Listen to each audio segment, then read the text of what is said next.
Jeremias capítulo 12. Eu leria apenas um ou dois versículos, mas quero pegar um pouco mais a Bíblia para que o irmão acompanhe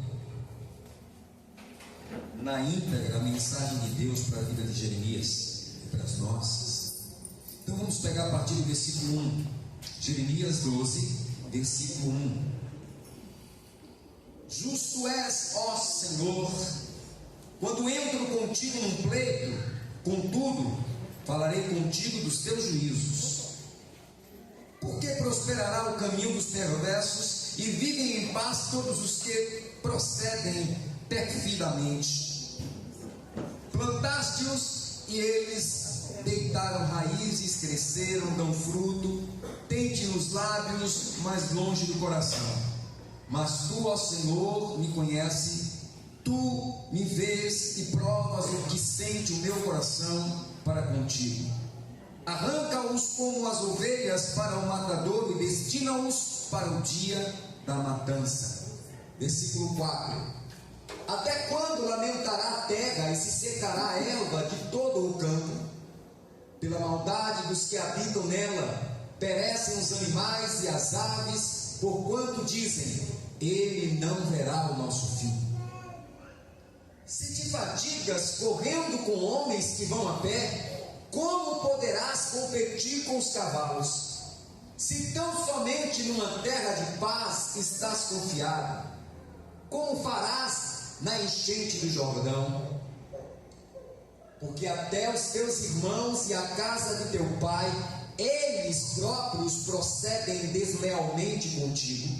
Eles mesmos clamam após ti em altas vozes. Não te fiz neles, ainda que te digam coisas boas. Amém? Glória a Deus. Amados, Jeremias, um pregador também conhecido como profeta chorão, porque pense que tem uma coisa que move o coração de Deus. Deus não aguenta ver o coração de um justo machucado. Deus não aguenta ver um filho chorando. Sabe quando você tem que pôr a prova ou colocar um filho em disciplina, e aí você fica com o coração apertado e sem querer fazê-lo, porque o seu amor por ele é tão grande que você não quer que ele seja machucado por aquilo que você faz. Mas Deus, na sua imensurável bondade e amor, ele vai dizer que ele repreende e castiga os que ama. Quer dizer que por mais que ele ama, ele precisa usar de disciplina com as pessoas que ele quer que ande na linha, que ande dentro da sua vontade, no temor da sua palavra. Deus precisa corrigir-nos quando nós estamos desviando do caminho. Eu falava ontem no ciclo de oração com os irmãos acerca de Jó. Jó falou muito e muitas coisas, mas Deus de repente repreende Jó. E quando Deus repreende Jó, Jó reconhece e se arrepende. Senhor, eu colocarei a minha mão na minha boca, eu taparei a minha boca com a minha mão, para que a minha língua não fale daquilo que eu não conhecia, porque eu falava daquilo que eu não sabia. Mas agora, Senhor, te veem os meus olhos, agora eu te vejo, agora eu te compreendo, agora eu te entendo.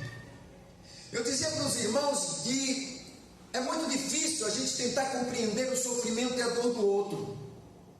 Para quem passa pelo momento do sofrimento, da angústia, quem está sofrendo a aflição, muitas vezes pode pensar, né? Quem está querendo consolar, abraçar, cuidar, e dizer, talvez você não esteja entendendo o que eu estou vivendo, o que eu estou passando, o que eu estou sentindo. Mas Jó entendia isso de forma perfeita, irmãos. Mas acontece que todo o sofrimento que vinha sobre a vida de Jó não veio ou não sobreveio a ele apenas por um capricho.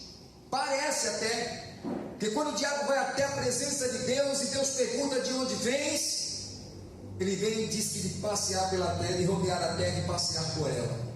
Mas ele foi com um propósito de apontar, de julgar o cuidado de Deus para com seu filho. Porque como esse filho ia bem, prosperava, tinha tudo, ele nunca tinha queixa, ele nunca tinha murmúrios para com Deus. Mas quando os males sobrevêm a Jó, há muita lamentação, há muito lamento, muitos lamentos. E eu dizia também, irmãos, que o importante na vida de Jó, e a dor que Jó sentia, não foi pela perda dos bens, não foi pela perda da riqueza, do dinheiro, das posses, dos animais. Não era esse o problema. A maior dor de Jó não foi porque ele foi lançado sobre um monturrão de cinza e com cacos de telhas raspavam os restos de carnes podres da lepra. Os cabelos caíam da cabeça porque não se segurava. O couro cabeludo apodrecido largava os cabelos, os pelos dos braços. Ele raspava os restos das feridas com cacos de telha. E todo o sofrimento a ele imprimido, irmãos. Toda a dor que ele sentia, não adivinha da doença, que naquela época era incurável. Não adivinha das perdas dos negócios, dos bens, mas vinha da perda daquilo que ele mais amava, seus filhos. Porque no momento da dor, Jó se encontrava só. E ele passa a achar que Deus também o desamparou. E no círculo de oração ontem à noite eu dizia: irmãos, o que foi que Jesus sentiu quando morreu na cruz? Quando ele tinha sobre si todos os pecados da humanidade. O que foi que ele sentiu? Abandono. Deus meu, por que me desamparaste? Por que me abandonaste? Ali era o Cristo homem revelando a dor e o sofrimento que estava sobre ele. Mas ele sabia também que quando ele estava no jardim do Getsemane e ele transpirava sangue por seus poros de tanta intenção, era tensão no seu corpo, que enrijecido naquele momento da oração, seus vasos dilatavam e ele soava gotas de sangue. E naquele momento ele revelava o lado humano: se for possível, passa de mim este cálice. Mas ele não deixou de revelar aquele que era superior ao sentimento humano: Pai, contudo, seja feita a tua vontade e não a minha. Para Jesus, como para Jó, irmãos, importante, eu dizia para os irmãos, não é quando você toma um tombo e você cai. O importante não é quando você cai, aonde você cai ou como você cai. O importante é se você ainda consegue ficar de pé. Porque prostrado, Deus não tem prazer em quem recua, em quem desiste, em quem para. Não importa o tamanho do seu sofrimento, não importa o tamanho da aflição ou da dor que esteja agora sendo impressa na sua história. O que importa é se você consegue ficar de pé mesmo diante do sofrimento, mesmo diante da dor, mesmo diante da perseguição, mesmo diante da falta de compreensão. Porque são os momentos de sofrimento que a gente se sente incompreendido, desamparado, só, triste. Nós temos todos os componentes necessários para uma queda brusca. Todos os componentes se reúnem no momento de grande dificuldade. Mas o que muitas pessoas não compreendem é como o crente consegue se amparar diante de tanta dor, de sofrimento e ainda continuar de pé. Isso chama-se perseverança. Porque quando Deus diz, e os irmãos sabem disso, Ele diz: resistir ao diabo e ele fugirá de vós. Quando é que a gente resiste, irmãos? É quando tudo dá bem? Quando temos bonança na vida? Quando nada nos falta? Irmãos, quando alguém está resistindo, é alguém que está sendo combatido, atacado, está sendo infligido a perseguição, a dor. É quem está na defesa. Quem resiste é quem está na defesa, está recebendo o combate. Mas o Senhor disse: mesmo quando parece grande a luta e o ataque, resista. A vitória nunca vem sobre aqueles que resistem, mas sobre aqueles que perseveram. Nós encontramos agora o profeta Jeremias fazendo algumas queixas, porque haviam acontecido algumas conspirações contra a sua vida, haviam preparado laços, ciladas para tirar a sua vida. E agora ele faz queixa com Deus, e ele cobra de Deus a vingança. Ele quer vingança, irmãos, vingança por aquilo que armaram contra ele, pelas perseguições, pela dor, por tudo que ele passava. Ele cobra do Senhor e diz: tu és justo, ó Senhor. Quando entro contigo num pleito, contudo falarei o caminho, falarei contigo dos teus juízos. O que é que ele está cobrando de Deus? Vingança. Quer que Deus entre em juízo contra aqueles que vieram contra a sua vida. E ele sofreu perseguições, ele foi jogado em calabouço, irmãos, ele sofreu demais. Mas então Deus resolve dar uma resposta para Jeremias. Deus resolve edificar a fé de Jeremias naquele momento, assim como ele edificou a de Jó. Jó entendeu que tudo que ele falara, irmãos, são 42 capítulos no livro de Jó, e só a partir do capítulo 40 você começa a perceber que Jó começa a entender a forma e os meios de Deus agir. Jó passava por um processo, irmãos, e a nossa vida ela é repleta de processos. E há processos que não tem como você migrar, não tem como você passar, não para alguém tirar em seu lugar. Há processos que você mesmo tem que suportar. Há processos na vida que requererão de você atitudes, e tudo para um único fim e propósito: o seu bem-estar, a sua sobrevivência. Verdade.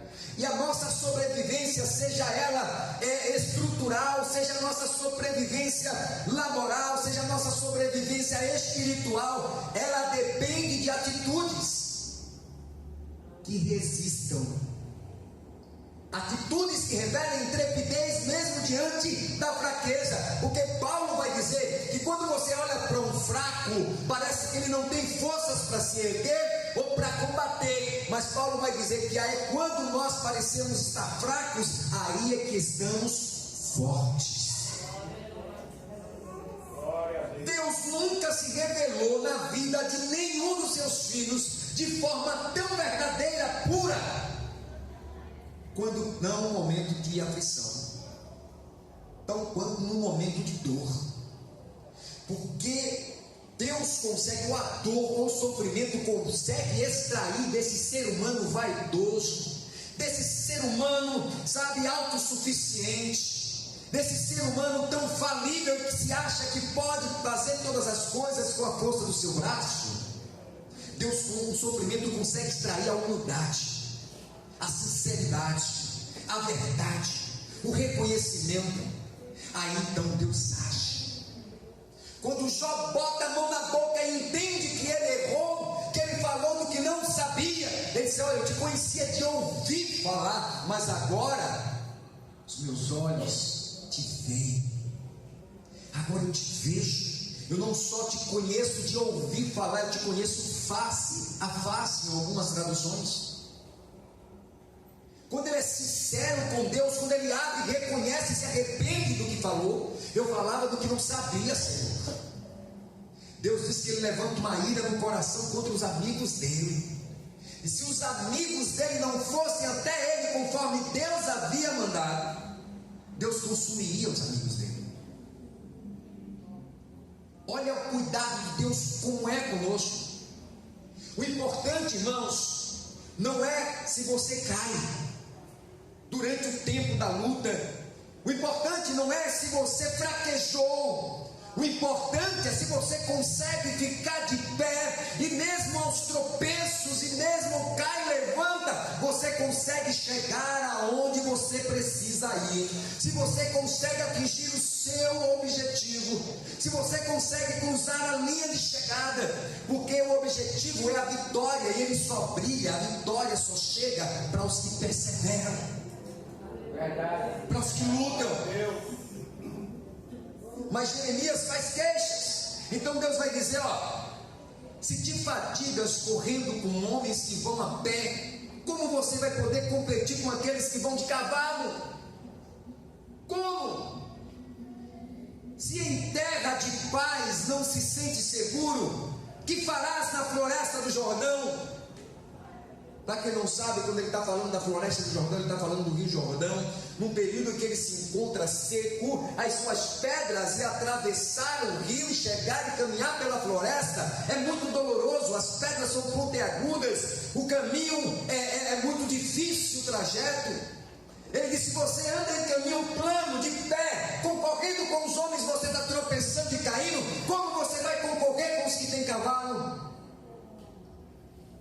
Se no plano você está tropeçando e caindo, o que é que eu vou fazer quando você estiver em caminho pedregoso, quando você estiver em caminho de difícil caminhada, com grandes obstáculos? O que é que você vai fazer então, Jeremias?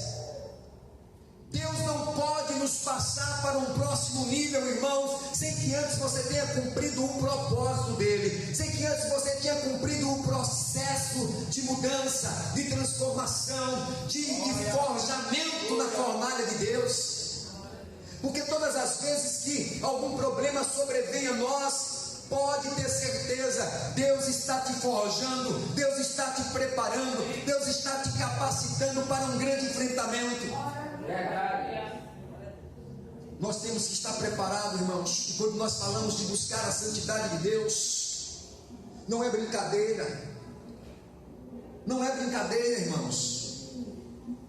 Quando nós pensamos, e o próprio Deus nos incentiva em buscar a sua santidade, em viver na sua presença e no temor do seu nome. Quando Ele nos incentiva e nos motiva a buscar a presença dEle. Todo mundo aqui sabe que mesa revela intimidade, mas não há intimidade quando não há comunhão.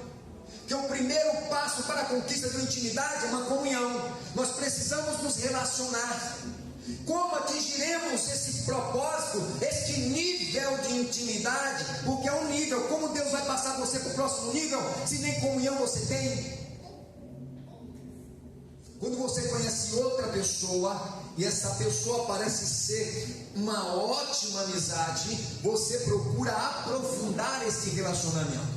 É neste aprofundamento que você busca conhecê-la, para saber se ela é digna da sua intimidade. Porque nós podemos ter muitos amigos, muitos conhecidos, colegas, mas amigos são poucos, eles são seletos, porque são aqueles mais achegados, o mais íntimo. A igreja sabe que você nunca chama para sua mesa aquele que não é íntimo. A comparação que eu costumo trazer para a igreja é: se chega alguém na sua casa, tem pessoas que são íntimas e pessoas que não, mas alguém que é íntimo deseja algo para você, diz: fulano, me dá um copo d'água, vai lá na geladeira, tem. Você tem tanta liberdade com ele que não precisa você ir buscar, ele mesmo vai e se serve. E isso é intimidade. Ele desfrutava dessa intimidade de Deus. E agora, em vez de compreender as dificuldades que ele vivia, porque tem pessoas, irmãos, que por nada ele é mimimi, ele se queixa, ele chora, ele brada contra Deus, e até se acha: Senhor, por que eu? Senhor, até parece que ele é merecedor apenas de bênção, e ele não pode passar por nenhuma aflição, que logo a primeira pessoa que ele cobra é Deus. Ele vai arguir Deus. Então Deus dando uma resposta também para Jó: quem é você para arguir o Todo-Poderoso, o Senhor? Se você está arguindo, você vai responder por isso. Quando Deus diz isso: Senhor, eu vou meter a mão na minha boca, porque eu estou falando do que eu não sei. Quantas vezes a gente fala do que não sabe? E quer cobrar Deus, quer responsabilizar Deus por causa dos nossos problemas. Às vezes não sabemos suportar os problemas, as aflições, que o próprio Jesus disse: no mundo tereis aflição.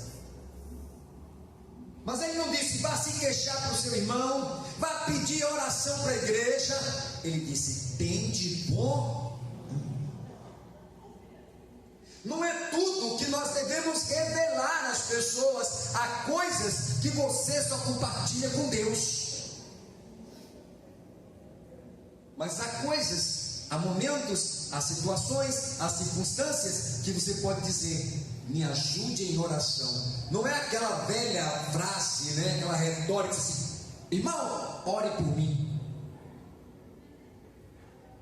Me ajude em oração. Que quer dizer, eu estou orando, me fortaleça nessa corrente, me ajude, porque é mais um no mesmo propósito. E a Bíblia vai dizer que a oração de um justo pode muito em seus efeitos. Imagina uma corrente de justos orando em torno de um propósito. Irmãos, a Bíblia diz que quando a igreja se une para orar em torno de um propósito, Deus é fiel aos pedidos, aos clamores. Deus atenta para o clamor da oração dos justos. Nós não temos que nos preocupar, irmãos, com os outros, com fulano, com ciclano, com beltrano. Esquece. Você tem que se preocupar consigo mesmo, com a sua vida, com a sua santidade diante do Senhor. Porque se você santifica-se diante do Senhor, Ele disse, o próprio Deus, que Ele é santificado pela sua igreja. Quando uma igreja ora e nela tem a presença, tem o temor, irmãos, Deus é atraído de onde Ele estiver para ir ver aquelas orações que estão chegando a Ele. Irmãos, tem uma coisa que ninguém nem o diabo pode impedir, que chegue até Deus, é a tua oração. Ele pode tentar até impedir a resposta, mas quando você dobra o joelho e eleva a sua oração até Deus, ela é direta. Ela ultrapassa o primeiro, o segundo e vai até o último céu, irmãos. Ela chega às regiões celestiais, e quando a oração chega nas regiões celestiais, lá é um campo de combate, porque lá tem potestades, principados, dominadores dos ares, demônios, lá tem tudo, mas ninguém consegue impedir a tua oração ao Senhor. Ninguém. E se você começar a entender como Deus age, e nem sempre o pedido da sua oração é respondido de imediato, nem sempre. Daniel achava que Deus demorava, mas Daniel continuou perseverando na oração. Foram 21 dias. Isso serve para os apressadinhos em oração. Quando o anjo chega diante dele, a glória, a presença do anjo diante dele é tão grande, que a Bíblia vai dizer que ele caiu com a cara no chão, pela presença gloriosa e pela fraqueza. O anjo toca nele e manda ele ficar de pé. E ele vai dizer então ao homem muito fiel e amado: o Senhor ouviu as tuas orações desde o primeiro dia em que te puseste a orar. Desde o primeiro dia Deus ouve as nossas orações, irmãos, mas Ele espera que você não desista. Ele espera que onde você foi lançado ao chão, ou em que você foi derrubado, em que não teve amor, não compreendeu, te humilhou, Ele espera que você levante, mas não continue prostrado, que você fique de pé. Não desista nunca.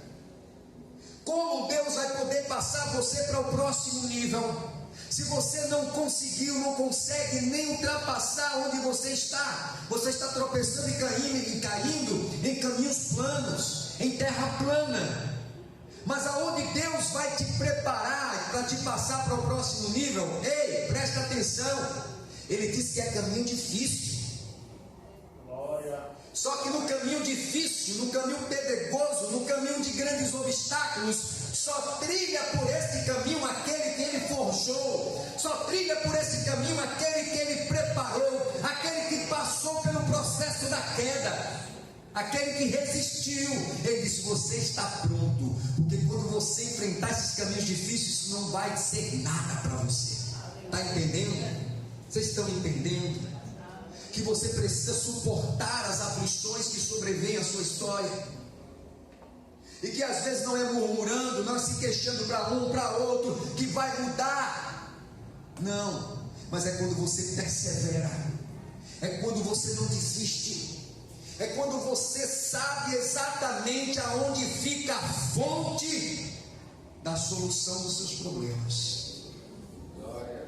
Se fica nele, por que eu vou perder tempo com outras coisas, com o pedido de vingança que era o propósito de Jeremias?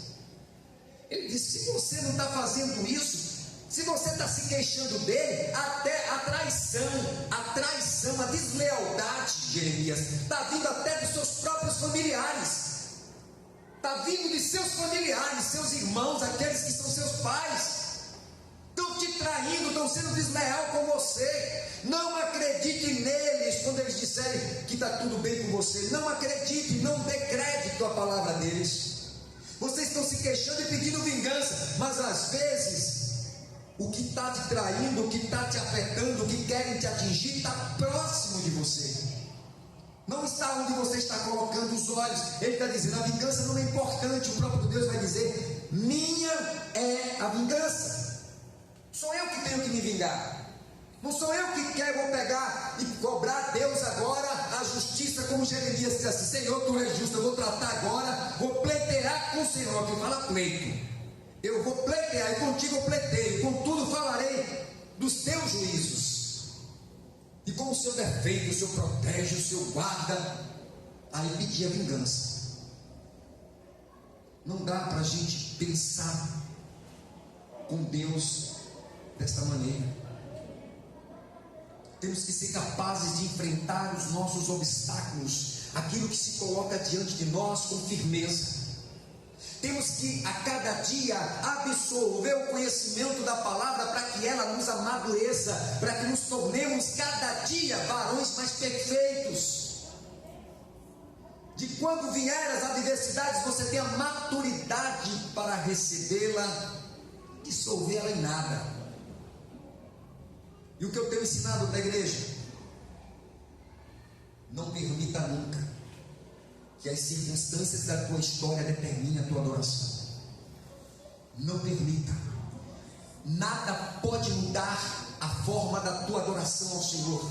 Nada pode desacelerar, nada pode desmotivar. E o próprio Paulo vai dizer: então o que nos separará do amor de Deus? A espada?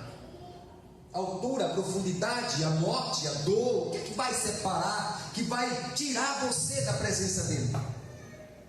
Será que qualquer tipo de adversidade vai esfriar sua fé e te colocar longe, distante dele? Ah, aquela irmã, ela disse uma palavra que não me agradou. Seja maduro, madura. Aquela irmã deu uma palavra ali para mim agora. Meu Deus, essa irmã deve estar passando um problema. Meu Deus, passou aquele momento, amada. A página querida. O que está acontecendo? Como eu posso te ajudar? A irmã me deu aquela palavra. Eu senti que aquilo não era você. Você não é assim. Nós nos amamos tanto. Ô irmã, o verdadeiro amor e a maturidade de um crente diante de outro quebra. A Bíblia diz que uma palavra dura suscita outra palavra dura. Mas quando você usa o amor de Deus, você aplaca, derruba, destrói qualquer tipo de revidação. Ela vai te pedir até perdão, ela vai te pedir até desculpa. E de fato, ela trouxe algum problema de casa no coração, ela trouxe algum problema na rua, ela trouxe alguma angústia que está apertando o seu peito, e no desespero ela acaba até, talvez involuntariamente, machucando o irmão. Mas quando a gente não tem maturidade, logo se fecha para aquela irmã, para aquele irmão, não pega mais conta. Seja maduro, irmãos. Como Deus vai passar vocês para um nível mais alto de espiritualidade, de santidade, quando você não é capaz de passar pelas mínimas coisas? É o que ele está cobrando de Jeremias. Jeremias, como é que eu vou colocar? Você vai enfrentar, vai correr junto com os que estão de cavalo? Como é que você vai correr em caminho difícil nas florestas do Jordão? Como você vai enfrentar? Irmãos, nós precisamos enfrentar, para que só então Deus perceba a mudança, a transformação em nós e nos eleve ao próximo nível. E o que nos eleva ao próximo nível é justamente a maturidade espiritual. é justamente o conhecimento da palavra, onde ninguém perece. Porque se o Filho vos liberta verdadeiramente, nós somos livres, irmãos. Para sermos livres no Senhor e em nenhum outro. Se a salvação está em quem, irmãos? Onde é que está a salvação? Está no mundo? É Salvador, um Salvador só. Só um Salvador, está em Jesus. A salvação está em Jesus. Não há outro, irmãos. Então por que eu vou me desesperar? Eu vou me submeter a carregar cargas que não me pertencem, levar pesos que me levam à aflição, mas não é minha esse peso. Esse peso não me pertence. Jesus chega até a querer trocar e chama você. Esse meu fardo é leve, meu jugo é suave, troque comigo. Tem gente que acha que até que é tão forte, né? Já está tão bom carregar o seu próprio fardo que você quer carregar dos outros. Aí depois fica pedindo ajuda em oração, pedindo isso, pedindo aquilo, e Deus para e diz: que é isso aí? Nós temos que saber o que pede, o que fala e como fala com Deus. Nós precisamos atingir um nível mais alto do que sermos simplesmente crente de igreja. Nós precisamos amadurecer a nossa fé, crescer diante do Senhor, crescer em temor, crescer e abundar em amor e misericórdia e compaixão. É isso que tem que existir na igreja. Eu louvo ao Senhor por esta igreja, porque a cada dia essa igreja tem aprendido isso. Nós temos nos unido, nós temos estado juntos, nós temos nos fortalecido e sido uma corrente inquebrável. Porque tudo que nós fazemos prospera por causa da unidade e do amor. Porque a gente faz com alegria. Se há alguns ainda defeituosos nesse amor, Deus ainda está aperfeiçoando. Ela vai chegar. Compreenda, ajude em oração, ajude na palavra. Outra coisa eu tenho dito e falei na última mensagem de mim, irmãos, crente que não lê a Bíblia e não estuda a palavra é crente fraco. Vai ser um crente mimimi a vida toda, porque ele não aprende. Como você vai ter intimidade e comunhão com Deus se você não conhece o próprio Deus que serve? Você não sabe as vontades dele, né? Não sabe. Você não sabe o que ele quer para você. Você não conhece os propósitos dele. Você não sabe como ele age. Você não sabe o que ele quer, porque você está acostumado a comer só aquela comidinha de domingo. Mas não vem numa escola bíblica para estudar, não vem num círculo de oração para orar. Como você espera estar preparado para os dias de adversidade? Como Deus vai passar você para um próximo nível? Por isso que tem pessoas que vivem determinadas aflições na sua vida e nunca saem dela. Não sai. Quase saiu. Carregando peso o tempo todo. Tempo todo, irmãos. E não muda, a situação não muda, a vida não muda, a história não muda.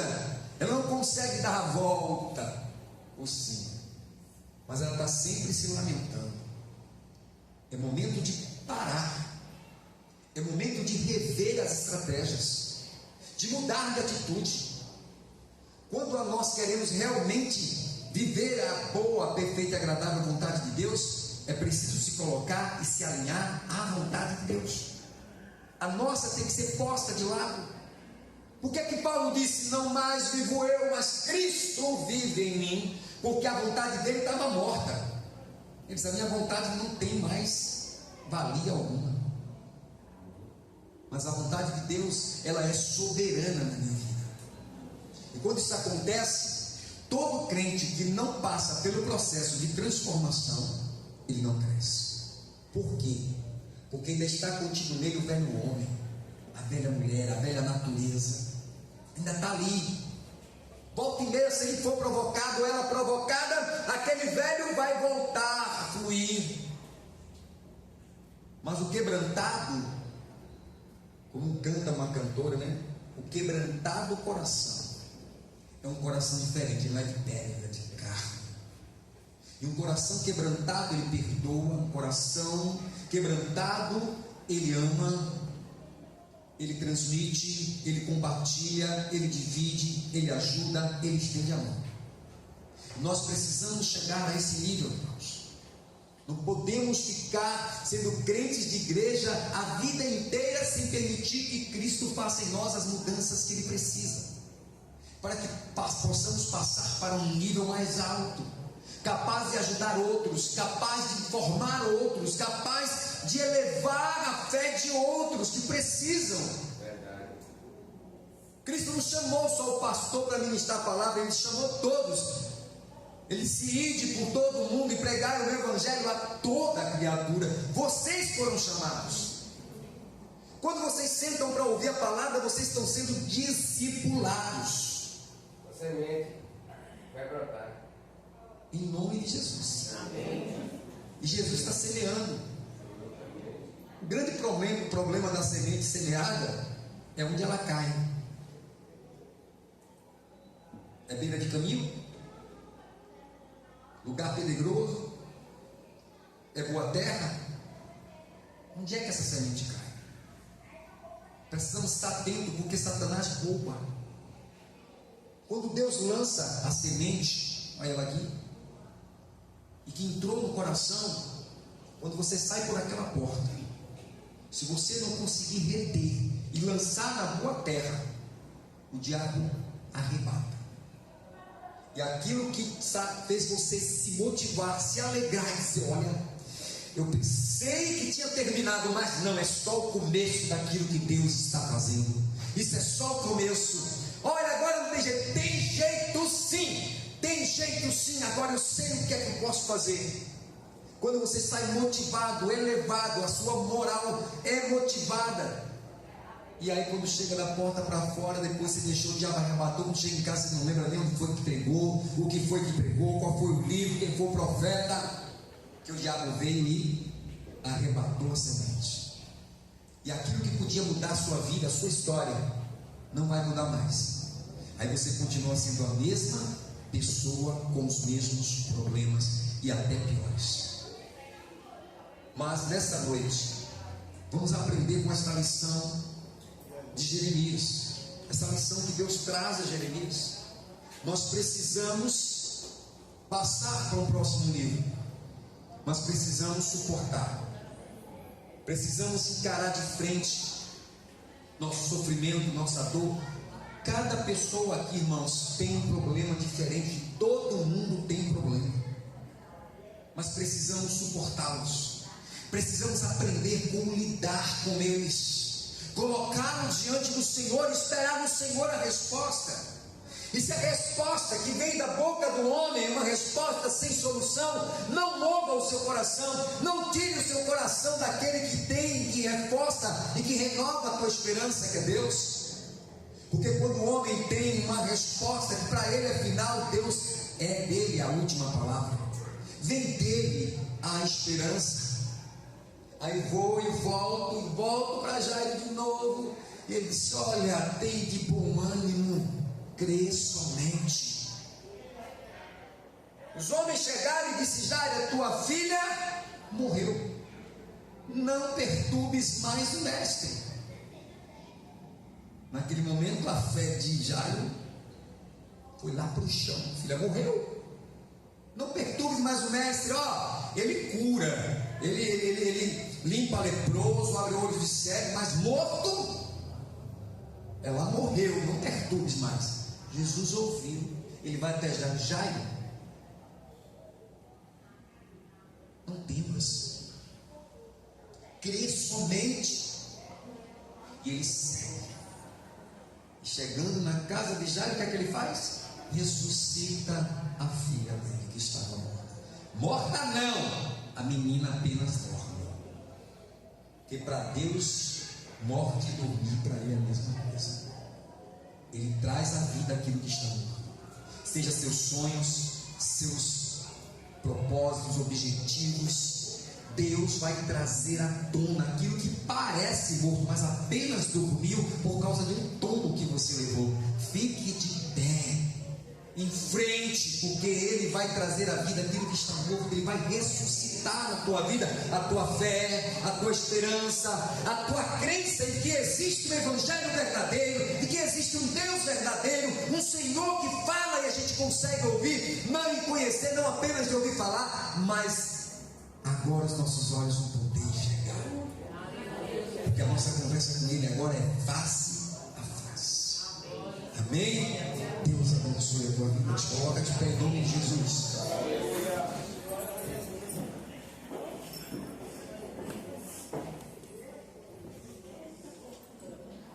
Aleluia. Vocês perceberam que quando Deus quer falar, Ele não escolhe número, não escolhe o tempo, nem o dia? Talvez se fosse no domingo, isso aqui está cheio. Aí todo mundo diz: que bênção, palavra, porque desceu, porque estava cheio? Não. Que quando Deus entra na nossa casa, Ele entra para mudar a nossa história. Pode ter certeza que quando Ele entra, Ele muda para melhor. Sempre, nunca é por aquilo que nós pedimos. Ele sempre vai nos surpreender com mais. Amém? Eu quero orar por você, quero agradecer a Deus.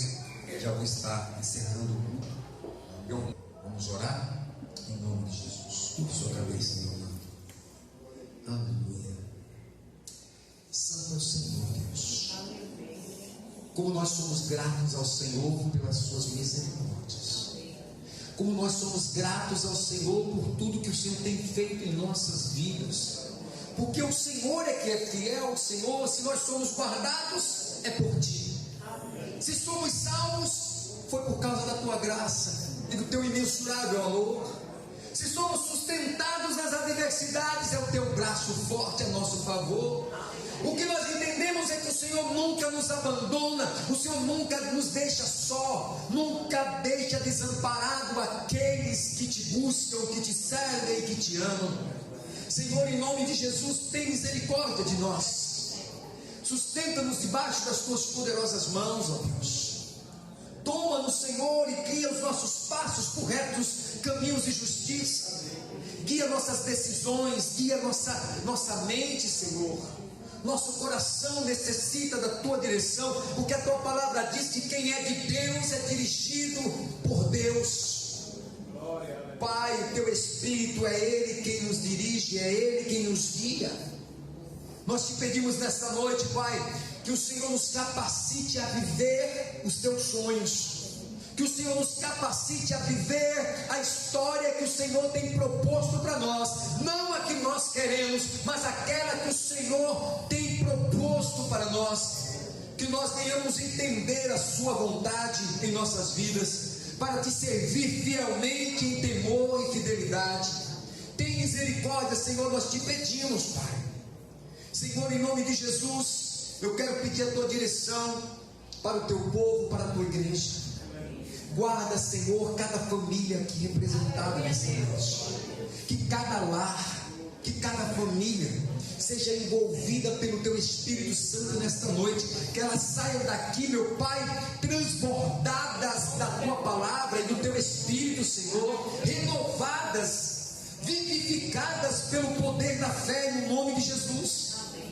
Deus, eu Te peço neste momento, acampa os Teus anjos ao nosso redor. Leva-nos em paz para os nossos lares, para as nossas casas. Nos dê ainda o resto de semana abençoado na Tua presença, Senhor. Sustenta-nos, Senhor. Que a nossa história seja a história vivida pela Tua vontade. Que o Senhor capacite a Tua igreja para ser santa. Em nome de Jesus nós Te pedimos, Pai. Em nome de Jesus nós Te agradecemos. Amém. Só avisando, amados, domingo nós teremos a ceia do Senhor. Não falte, venha compartilhar da mesa, venha dividir esse momento importante de celebrarmos e trazermos à memória tudo aquilo que o Senhor Jesus fez por mim e por você. Conto com a sua presença, em nome de Jesus, a partir das 18h30. Amém? Que a paz seja convosco. Boa noite a todos, em nome de Jesus. Até domingo, se Deus quiser.